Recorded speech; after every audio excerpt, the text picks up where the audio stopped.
Welcome back, everybody, to the Omniverse Comics Guide podcast. We are your Omniverse Comics Guide guys. I'm Eric. That's my pal. What's your Eric name? as well, just to make it more difficult. Dave, how are you, my pal? How's it going? I'm mighty fine, thank you, sir.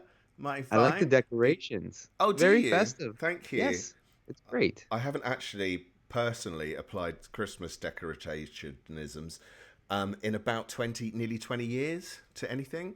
It's always been done by others. So I did it with my ladies, my two little ladies. That is, I'm not a pimp. Yeah.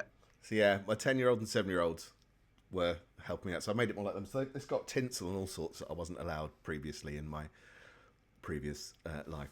So yes, here you go. Great. This is very out of character for me. Very solid decoration. Solid, yeah. There's another one. It's got tinsel in it. Thank you, everybody, for joining us on Twitch. We always appreciate the friends that come through every week and chime in and correct us when we make mistakes or give us a really good take on some of the things we're talking about. Appreciate that. For those watching on YouTube, don't forget to hit that subscribe button, thumbs up, share the show, give us a review, comment if you like. It helps us, and we just want to help make the show better. And of course, on all the different podcast platforms, same thing. Hit that subscribe button if you like what we're talking about when it comes to our love of comic books. But of course, we have to go to the omniversecomics.guide website where what's there? We got reading orders that Dave expertly makes. They're second to none as far as where you're going to look for a reading order in comics. It's the best one-stop shop. Oh. We've got podcasts, interviews, collector item specials, reviews, all kinds of goodies there. And the site keeps growing bit by bit. So come check us out, see our back catalog of all the other episodes we've had, and come through every week. Yeah. You got a show. And right? tell your friends if you like Tell it your as friends. well. Tell your That's right. friends. If tell you your have friends, tell them. If you don't, then you can't. Exactly. And you know what? The back catalog, I think, is just as fun as being with us every week because the stuff we talk about is never ending, right? It's like, what do they call it? Evergreen. Oh, Evergreen, yes. right? Like evergreen top 10 Yeah. Superman stories. It changes as we go, but it's part of the fun to go back and It's see. an what we- evolution, but it's nice to watch. Yeah. And actually, in terms of watching and rewatching, thanks to BC Scrubs for having watched so many episodes. Because I'm playing this episode again. Great. Thank you. Racking those views up, my dude. So Yeah, I appreciate it. And actually, also Absolutely. another thank you that I haven't mentioned in the past is to Meat Trunks. It not only appears regularly on our manga episodes, but Yes. he also proofs a lot of the reading orders. Wow. See, So everyone. he sends through, he lets you know my mistakes, of which I often make many. That's okay. Did you But mean that's this? Oh yeah, I yeah. did, yeah. So I thought, yes, if not for him doing that, some things wouldn't make sense. It's definitely a team effort. I'm starting to realize that. Yeah, With well, this is why it's an omniverse now. That's right. Yeah, It's global, international yeah, omniverse. literally international. It's awesome. So everybody, thank you for hanging out with us. It's a speakeasy. I love the speakeasies because I never know what we might talk about. Dave always has like random questions and name pronunciations that we laugh about. And of course, we always bring a little drink with us. Cheers, Dave. Cheers, everybody dude. at home. Ting. Happy happy holidays, and Merry Christmas. Merry Christmas, Yeah. and drink. I'll begin. We have to talk about the trailer. Yeah, why The wouldn't Superman. we? Yes, The Superman trailer. I don't know when it dropped, but I think it's today. it was today. People were texting me, calling me, asking what my opinion was. I'll say this: I got choked up. Yeah, me too. Okay. Yeah, very much so. What was it that choked you up though? Oh, as soon as Crypto showed up, once he hit the Arctic and he's just laying there and he can barely utter a sound, but he whistles, I'm like, oh, you got me. That was the bit. Same. You got me. I've got Yeah. it now. Yeah, it totally. And then when he, hands him the cape, and then later on you just see him like dragging him. He didn't even fly, like holding him that's by the true. cape. Yeah. He dragged him there like gently because he's going to the fortress, right? And it Yeah. was just like, Presumably. it's just a nice little change of direction where in the previous movie universe it was very dark and dour and Yeah. like how bad a world would be if Superman existed, whereas in this one, it feels like I would want to live in Metropolis Mm. if he was the hero, because he wouldn't let anybody get hurt, Well, right? that's why that shot as well with him then with the little girl is so, Perfect. yeah. It's like boom. Like, oh, that was the next chill. For me, it was like Yeah. chills and then chills. And I love that they use the classic fanfare, the Yeah, John Williams in a music different way, but in a different still, way, but yeah, it hits. Like it does. there's something about that song. Like Brian Hitch was talking about it on the, plug to the collector's item special with Brian Hitch. It was a great episode, but he talked about how powerful that music was. And I've echoed that throughout the year, saying that time that I watched the orchestra play it, Yeah, it really gets you. There's something magical about Star Wars. All of the John Williams scores are very like he taps into something. I don't even know how to describe it, but the Superman one especially, I don't know what it is that I it don't it know.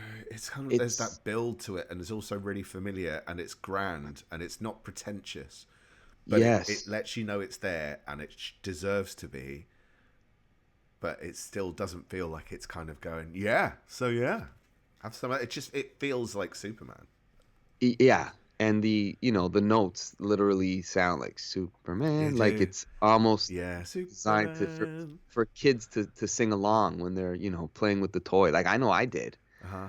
And Yeah, the so did song I. just suits itself to that feeling of hopefulness. Yeah, Very hopeful. yeah, which is It's perfect. What was that? Your yeah. superpowers? Your Kenner superpowers? Yep. Superman? Because That was I had a difference. I forgot until this moment that I hmm had a Superman toy, and it was a stock still Superman, one arm kind of down, one arm up like a ballerina, yes. and Yes. he could hold a piece of kryptonite in his hand, and then he had a little cord on his back, and you'd send him down the cord and he'd fly. Except I had nothing to attach anything to, so you'd just throw him, and his eyes lit up. I think Yeah, like that, and that was forgot that all about that. toy that I can honestly say that toy was my reason for loving comic books.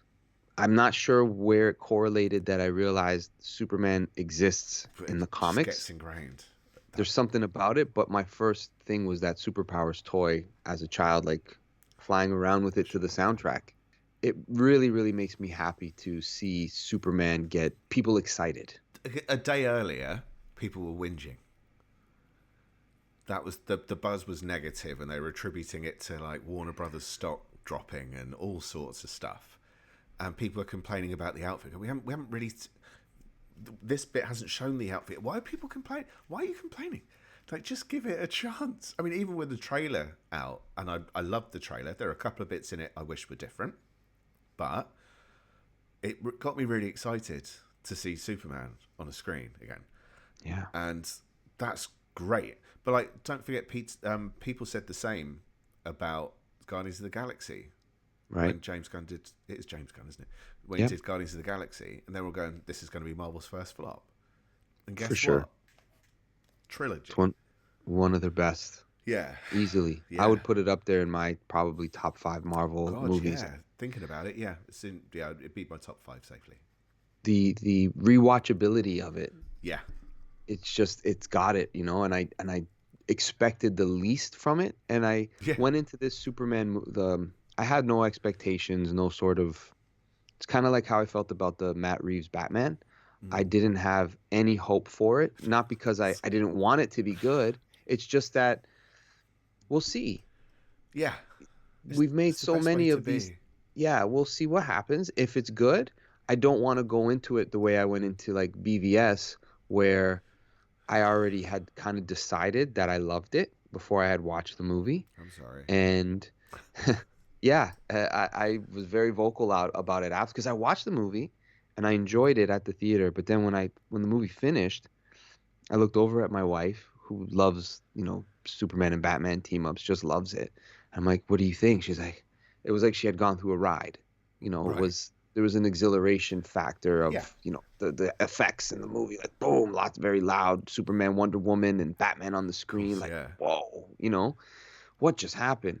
And then I let it sit for a bit, maybe an hour or two, and I was just like, oh no, that was terrible. Oh no. Sorry, Why did that's it take so long to sing? I Is it because think you so badly wanted it to be that good? because I try to be balance the subjectiveness Yeah. to my ability to be objective. Yeah. So there's a lot of things about stuff that I would like simply because it's Superman and Batman. Like even Yeah. if it's not good, I like it because it's my thing. Like I named the podcast Cave of Solitude. I just like Superman and Batman. Yeah. So I'll be the first apologist for making myself believe it's good. But if I'm going to be fair, I have to take everything that I've seen over time. I've seen what a good comic book movie can be. I've read a lot of comic books, and I can see the sort of like here's the problem that I'm dealing with right now, and I couldn't get it out of my head, Yeah. you know. Yeah. And even when people would try to convince me, you're Batman's the best. This is why it makes sense. I'm like, stop trying to defend a badly written moment, like as as a as a hardcore Superman Batman fan, I feel like the only reason Dark Knight Returns works is because it's under the premise that these guys have been friends for years, Yeah. right? There's a Yes. relationship The that comic is. the comic, Yeah. right? There's a relationship that the moments that they have are earned, whereas the movie was trying to capture a moment because it's iconic. And Uh, let's get that shot. Let's get that shot of Batman with the lightning behind him. And let's get that shot of Doomsday. And like, you're not earning any of these moments no, of you're why they right. meant something, right? And that was for me the thing of like, I don't think you can course correct. I think we're stuck in this framework of how they're going to tell these stories. And they really need to get out of the darkness. They do. Treating And this everyone is like their super like their Batman is the mistake. This is exactly. so bright. It just looks so bright. I wasn't expecting Crypto to look fluffy, but it worked. Hmm. He was really sweet and fluffy. I didn't Like, expect him to look be at him, he's fluffy, but I'm like, fluffy. oh, yeah. I Never always seen thought he him look was. that way before, so y- that's y- good. Yeah, it's You know, fresh. and it's immediately cute. I wasn't sold on Guy. I was never sold on Guy in the casting for Guy because I don't like Nathan Fillion at all. I can't stand him. He really annoys me. I don't get why people think he's funny. I don't get it. But fine, let's just see what they do, you know? Let's see what they do. Yeah, But that was probably the only bit to me that where I was like, "Mm." I do like the fact that they're going for it. Like it just feels like James Gunn is really going for DC. Like Yeah. And gets I'm really DC. yeah, I'm digging my heels into making this a DC universe and seeing the JSA so like unapologetically the JSA. Yeah. I'm like, that's cool. I like when they do those kind of nods. Now again, the costume, you got to distinguish the costume from so many that you've seen Yeah. at this point on TV. So if there's going to be something different about it, it kind of looks like the Kingdom Come S It without the does, black, doesn't it? right? Yeah, Yeah. it kind of has that feel to it. So, no, use your imagination. Very likely they could incorporate a Kingdom Come storyline. Was that Metamorpho in the trailer or was that Brainiac? That I was was Metamorpho. So the kind of rock looking. yeah face, the Yeah, I swirlies. wasn't sure myself, but it's very exciting, and Yes. the score is there. It's bright. I love Lois Lane. I'm a big fan of Marvelous Miss Maisel. I don't know if you ever watched that show on Amazon. No. I love that actress, Rachel Brosnahan. She was also a character in House of Cards, but Okay. she's great in Marvelous Miss Maisel, where she plays like a housewife whose husband they've separated. This takes place in the late 50s, early 60s. So she lives, mid Manhattan, Jewish family, and she tries her hand at stand-up comedy. So she's a very quick-witted, Oh, fast-speaking, is that witty what that's about? character. Yes, it's really great. I liked it myself. I had no I idea what it was actually about. It's a lot of fun. It's very, very witty, very Okay. quippy. It's got a good, it's kind of like Mad Men, but as far as costume design, because it takes place in that era. So it's got a lot of charm, but as far as an actress goes, she really can pull off Lois Lane. That quick-witted, snappy, not afraid, attractive, pretty, but the ability. Like the same thing in Marvelous Miss Maisel is the fact that she could keep up with the boys in the stand-up realm and be kind of smarter than them. It's a perfect Lois Lane. I Oh, was very nice. excited Okay, about it. that's Yeah. cool. Yeah, it's very exciting. What do you think about Lex Luthor? I like it better than Jesse Eisenberg. Yeah. I can't stand Jesse Eisenberg as Lex Luthor. Yeah. But this actor, I could see why they could be friends at one point in time. Like they could be peers potentially. Because there's always that aspect of the Lex Luthor Superman history, is that once upon a time they were childhood friends. Uh-huh. And there's like a long time rivalry as to why he would feel all this angst towards either Clark or to this alien now. So I like the potential of how they've casted and kind of are positioning the story. Well, apparently he went for the Superman role. Interesting. Yeah. So I Okay. think they want them to be kind of diametrically opposed, but similar. Kind of mirrors of each other. I really liked that moment of seeing Clark Kent in the crowd. They've made his hair look like John Kent when he took over while Clark was in Okay, space yeah, on Superman, Warworld. son of Kal-El. Yes. Yeah, he had that, which I wasn't a fan of in the comics for some reason, but it seems to work on this, like as a disguise, an extra bit of disguise.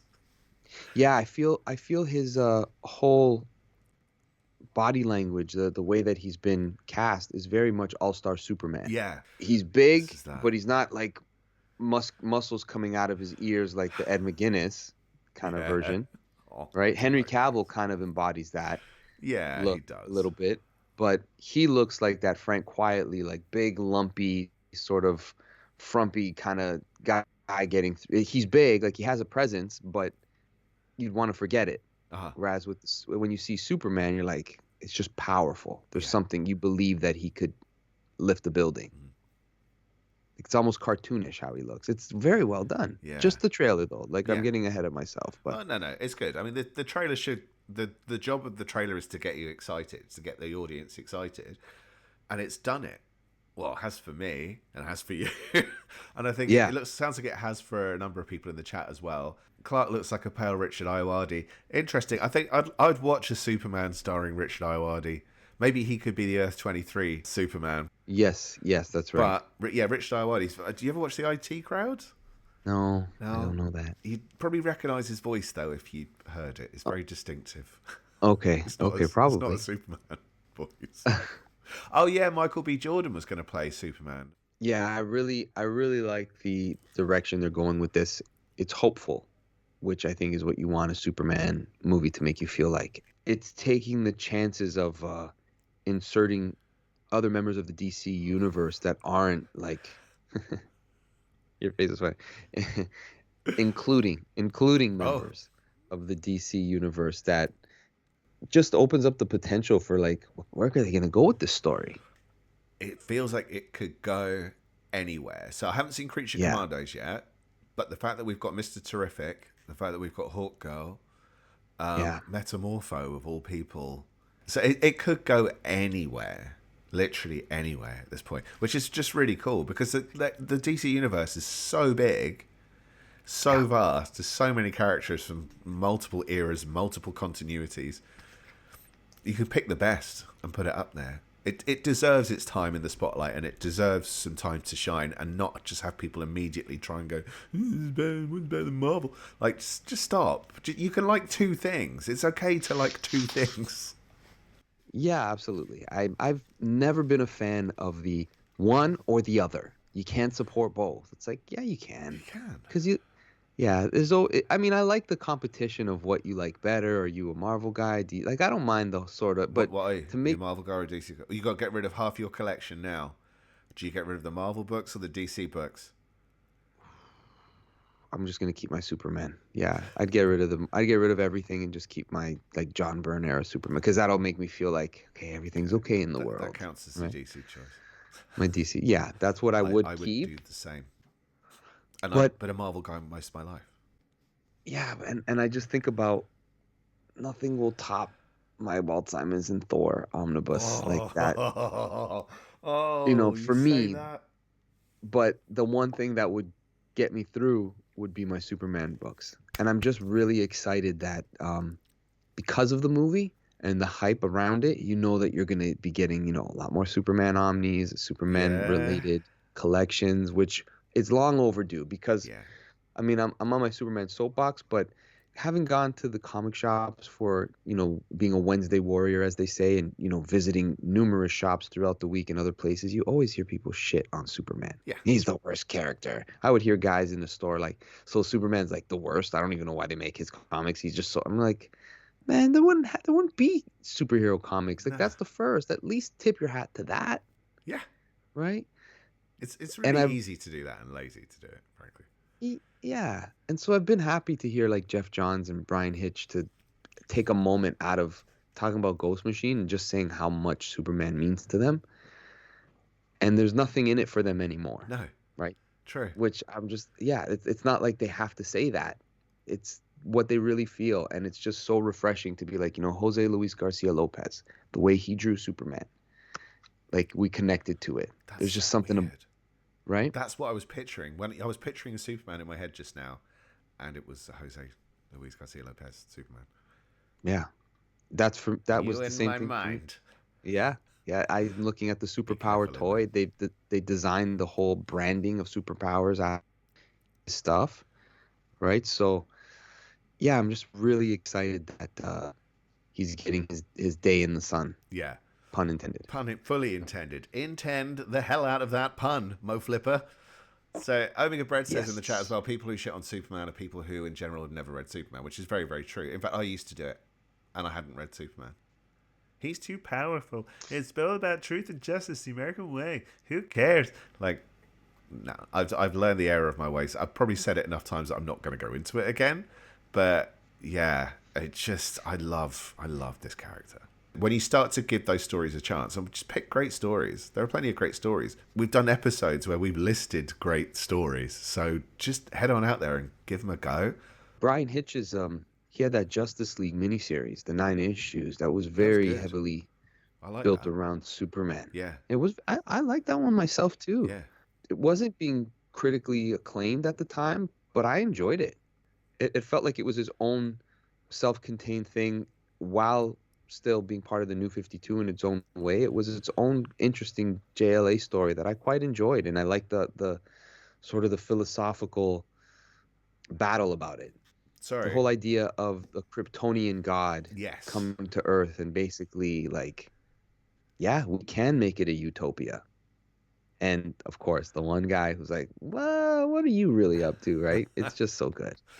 What else has been on your list this year? Is like stuff that you've read that, stuff that won't make our 2024 list just because it's not from 2024. But I've done a lot of reading. Thanks a lot in part to the episodes that we've had for the show. Really? Like it made me kind of I see what you mean. Think about miniseries, maxi series. Like it made the reading, as much as I'm prepping for an episode, it made it fun because it's like I can read all these 12-issue maxi series if I want to. Yeah. Like it's endless what we could choose. Like, ooh, this is interesting. So I read so many different things that I don't know if I probably still would have read them at some point, but this was good excuse to go down that path. Is there anything that stands out for you this year? I was going to ask you first. What stands out for you? Oh. I think you managed to read a lot more than me in the end. I will say that the Black Cat omnibus from Jed McKay was a lot of fun. I heard good things about it, and I was quite pleased with the whole. Like it goes in real street level stories to like real big heist ideas. Oh. So it's the superhero heist book, which is a lot of fun because depending on who the character that's being tied into the story, the stakes change I don't want to give anything away, but it kept it fresh. Like I kept engaged in it. So that was a lot of fun. Because you generally don't do a lot of Marvel, do you, at this point, or modern Marvel? What made you pick that up in the first place? Be honest, was it the curves? I was hearing some good reviews about it. Yeah. I got a thing. I mean, it sounds real creepy, and I'm not going to apologize for it, but I realized that I really like Catwoman as well as Felicia Hardy, Black Cat. I got a thing for the Pussycats, right? Cat. Gotcha. I'm not going to get edited. Don't worry. But I'm like, is there something about the skin tight thief that they're basically the same character and they serve sort of the same foil to their associated hero, right? With her and Spider-Man. right? There's a lot there that's kind of similar. Personality wise, they're different, but there are a lot of Yeah, similar beats. there's similar beats, Yeah. absolutely. So I'm just like, what is it about the this character? Is it just stereotypical male, you know, what is it called? Not navel gazing, but just like black cat in a tight suit that's, a thief and very sexy. But I think it's more their motivations. What side are they on and why? Yeah, because that's the thing I always liked about her, the Black Cat. I've always Yes. been a big Black Cat fan. I think it was Yes. that she was a little bit different to, like, in terms of Mary Jane. I never liked Mary Jane at all. Just couldn't like that character at all. But she seemed to be like perfect for Spider Man. That was what was interesting. She was perfect for Spider Man. Hated him as Peter Parker. Right. So there's that. There's the sexy vibe, which like you can't deny. It's meant to be there. It's what it's all about. Absolutely. Yeah. The vixen. Yeah. Yeah, and just I don't know, just that edginess. It's just something edgy about it.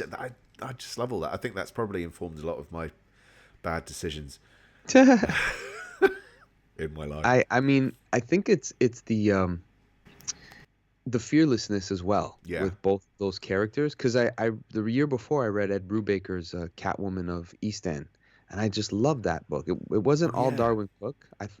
But they kept it in that sort of feel. Was it Paul Galassi as well? Paul Galassi, yeah, Uh-huh. and Cameron Stewart, I Uh think also was ended it, and it's just a real strong story. I mean, Ed Brubaker's Ed Brubaker, but it takes place during the era of like just before and after Hush. So you see the relationship and the sort of love triangle of her storyline be affected by really oh, revelatory information. right. And as you're reading her story and she's dating Bruce or she's, having nightcaps with Batman while still kind of is she or isn't she with Slam Bradley? Yeah, That's right. yeah. So he's always having to compete with Bruce or with Batman. And then the time comes where she realizes Bruce and Batman are the same guy this whole time. Uh-huh. And he's still so.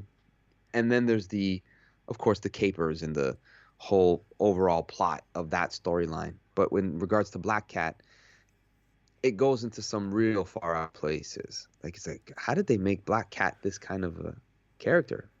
Depending on what she's stealing, right? Yeah, I Which is guess. the interesting part. Ah. If she goes to the point of stealing some sort of artifact that is like on the Indiana Jones level of mysticism, some cool capers can happen. I'm saying capers a lot. Take Yeah. another drink to capers. Mark Millar. Down in one. Down in one. I was really happy to finish Squadron Supreme Oh, you in did, didn't our you? Yeah. It's a 12-issue maxi hefty series. read as well. I don't know if I'd recommend it to a brand new reader. I think you have to have a little bit of not faith, but sort of like you got to be a comic book fan who's willing to spend some time with something because it Yeah, asks a lot of, it right? does. It does. It's not a bad story by any means, but it was one of those things where I was kind of thinking this would probably be done differently now because I read it in the 90s once and then again in the early 2000s, Yeah, and it's with very different heads on. Yeah. totally. And depending on when you read it and the age you are and what you're Yeah. into at that time, it may be less or more tolerable. I read it just at the right headspace coming off of a vacation. I was on into the team books and whatnot. So I like that. I read Crisis on Infinite Earths, very dense, very rich story, bright colors. I said, let me read something like that from Marvel Yeah. to an extent, right? And you're right. It would be done differently because I think Squadron Supreme is like the seed that was planted that gives birth to Civil War and gives birth to Injustice. Yeah. And there's so many different spin-offs that they've built, you know, whole omnibuses on one plot thread. Well, Whereas this one has it all yeah, it kind of in feels like 12 issues. that would now be 4 issue arcs. Each single issue would be a 4 issue arc at least. Easily. Easily. So you're looking at a much bigger chunker of a book potentially. Yeah, if it was Yeah. collected. They wouldn't. So he crams a lot of story into each issue, and that's probably what makes it feel so dense. And you're kind of going, "Have I read?" Because like modern standards, you're reading a few word balloons on a page, for the most part. Very rare now you get really heavy word balloon pages. Oh, that sucker is like you're getting 12 issues. It's double 12 Yeah. issues. It's more like and I don't mean that in a discouraging way. Just it'll take you a week to read it. Yeah. Yeah. It's a bigger ask of the reader for sure. Yeah, but I'm happy I did. Yeah. I am. I'm happy it's like a notch under the belt that I could say I've read that, and I know either why people really swear by it or why some people would critique it. But man, was it influential. Like I could Yeah. see how that would have. There's so many ideas to take from there. How about you? Well, Anything? I was going to say, in terms of like older comics, one of the ones that just kind of kick-started my adoration for a time gone by was, weirdly, of all things, Aquaman: The Search for Mera Deluxe Edition.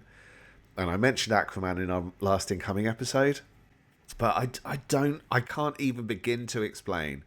But it's the most nonsensical, bizarre story that just doesn't explain. Like, it sets a timescale of him searching the sea for Mera, and it makes no sense at all. As a story, it just makes no sense. And I just loved it. I loved how silly it was. And the thing they forget as well is that it's in the sea. They just constantly forget that things are in the water. So if you drop something, it falls on the floor. They're like, no, you're under the water. It doesn't have to do that. And like, Right. Aqua Girl's skirt always stays down. Like, why is she wearing a Right. skirt? You're in the sea. It's the worst thing Yeah. you could choose. Like, what are you doing? So there's just some weird options, but there's something lovable about it because it's such an innocent era. I mean, I'm Right. talking about Aqua Girl's skirt, but I don't mean it in a pervy way, and there's nothing pervy about it. No. It's just Mira's still Mira. Aqualad is in it. He goes off and rejoins the Teen Titans for a bit, and it's just perfect Bronze Age bollocks. It's lovable. It's adorable. 1969 into 1970, so it kind of goes silver bronze age. It straddles it like I'm not going to say that. Yeah, it was fun. It was a lot of fun, and I want to read the next. I've got the 3-book series. I've got the 3-book set that covers all those Aquaman stories off from the Bronze Age, and I just want to go back. I wanted to go straight into the next book immediately, but I was covering a lot of crossovers. So I mean, I read some major crossovers from DC that some could be down for this year. Collector's edition wise, some of them were released this year, I think. Some last year, but I read Dark Crisis and Infinite Earths, Night Terrors, Lazarus Planet, which I haven't done the reading order for yet, but it is ready to be reading orderified. I can't even remember some of them, but yeah, it was fine. They were fine. I just prefer going back and reading the old stuff. It feels completely different. There's nothing like offensive about those big events, but it doesn't have that same excitement to it, or the same wide-eyed innocence to it. But I kind of like the way they're pulling on some of that old school stuff in the new DC stuff. But we'll probably go into the newer DC stuff in our review 2025 episode. The one thing I will mention, though, before moving on from that, is Batman and Superman World's Finest, which will probably, it may well come up, but that is a lot of fun to read. Yeah, I got to read that. And it completely vibes off Silver, Bronze Age, 90s, all sorts. It's picked the best of everything, and it's just got so much affection for Superman and Batman, and it treats them as friends as well. And it's just, that's already like that omnibus is already, I'm buying that. Yeah. Regardless, it's just one of those things that I'm going in blind because it looks like it's either I get it all in the hardcover trades now and read 6 issues at a time, and I know I'm going to get that omnibus. Yeah, same. Right. So I'm like, I bought them digitally, and I plan to read them because I just want to be up to speed with like what's happening with my two of my favorite characters, especially from Mark Waid and Dan Mora. Like, it just seems like a good mix. But yeah, there's something really cool about the way the comic book collecting in the community is now, where you get a lot of collected editions and different ways to discover stories and decide what you want to read. It's not just go every week and catch up with whatever they're doing. Now you can, like, I don't read anything new. I don't have to, or I don't have to read any of the old stuff. I just want what's happening now. I'm a Yeah. current reader. And I think that's really a lot of fun because there's just so many things throughout the years that have completely go off your radar because you weren't alive or there wasn't a way to get that set together. It'd be just who's going to Or collect you've that just and then forgotten. completely forgotten. You're right. And now you could really curate your collection to really say something about what you like, but also to have like everything that you want. You don't need it all, but No. you could really nitpick and be like, I love Superman, but I want this era, Yeah. which is That's a lovely really that you nice could. way to do it. Yeah. Yeah, I like that because I mean, it's not that I'm opposed to. I'm never gonna read a Marvel DC comic. It's just more so when I hear about, well, like I talked to my pal Adam Chapman from Comic Shenanigans, and he's reading modern stuff. He's a Spider-Man till he dies kind of. I'm just reading it because I'm married to the character, good or bad. And when he tells me stuff, he doesn't say it sucks or that it's great. He just explains it to me, and I go, I'm happy I'm not reading that. He's like, yeah. He's like, I mean, you don't want to read about this, and this. I'm like, I feel there's stuff that's already happened that I haven't read or Yeah. haven't read in a long time that'll make me happier. That's kind of, I feel much the same about the both the big two in many ways. I think I'm more Yeah. inclined to try more new DC stuff than I would Marvel. If we're going back into that kind of Marvel, no, we don't do the Marvel versus DC debate. Whoops, we sort of are. But when it comes to more modern stuff, I'm happier looking outside of those two. You know, much happier looking outside of those universes. Talking of non-Marvel and DC, the Mm. the two that stick most in my head that are actually rereads that I did this year that weren't new were Ivar Time Walker, which I've mentioned previously on another Just saw show. that on my But list. I was Yeah. so happy to read that again. It's such a fun book. I love time travel stories, and it's 12 issues of pure knowing silliness while also being quite smart at the same time. Yes. And the other series that I've been having a lot of fun rereading is IDW's Transformers. Of course. Yeah. So Of course. as Why much as not? I wanted to read the Energon stuff initially, I don't really want to. I will, but I'm not drawn to it in any conceivable way. But I've been rereading IDW stuff, and even though the earlier books aren't as strong as some of the later stories, like from like volume 4 of the IDW collection of phase 1 to 3, they're actually pretty decent. I remember reading at the time and going, I don't know if I want to carry on with this, but I liked it a lot more on the second read.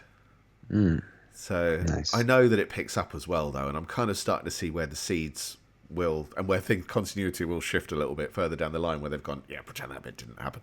Considering what you're saying is in regards to IDW and some of the things we did in episode format this year, like I read chunks of Valiant that I haven't read in a while in preparation for our episode about it, and Yeah, you brought up Ivar, and that was a fun little chunk of time going through Archer and Armstrong or Harbinger and actually finishing, their series or getting the yeah, 25 issues in to get the whole arc, and it's like you'd be surprised at the comics you would fall in love with, even though they're nothing to do with that comfort zone of the big two yeah. or that, like you said, this is my Transformers. Don't mess with the Transformer memories I Uh, have. But you love that IDW stuff, and how happy are you like to take that guy's advice? Give stuff a chance. You'll be Pete Ware, surprised. thank you, Pete, for recommending. Shout out to Pete.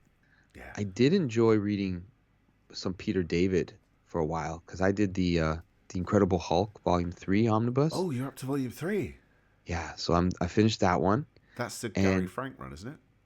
Gary Frank and the Future Imperfect is in that Ah, one. Like it's a good volume. yeah. A lot of good stuff. It's the whole Pantheon era, Oh, yeah, yeah, yeah. Oh, man. right? So there's some good stuff there. Then after that, I read not too far after that was Captain Marvel. I read the first 35 issues of that, which was Peter David's. Like if you read his Hulk, the Captain Marvel will mean a lot more. Yeah, I that's know it fair, sounds like a actually. big Yeah. ask, but it's It's a kind of worthy ask.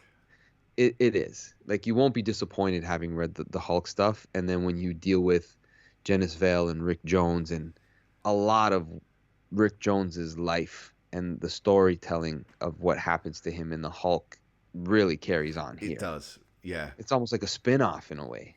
Yeah, it kind of is. He doesn't. I don't think he really does that normally, but for Captain Marvel, he did. I think he clearly had an affection for Rick and Marlowe. It's kind of fun to see where those characters go next.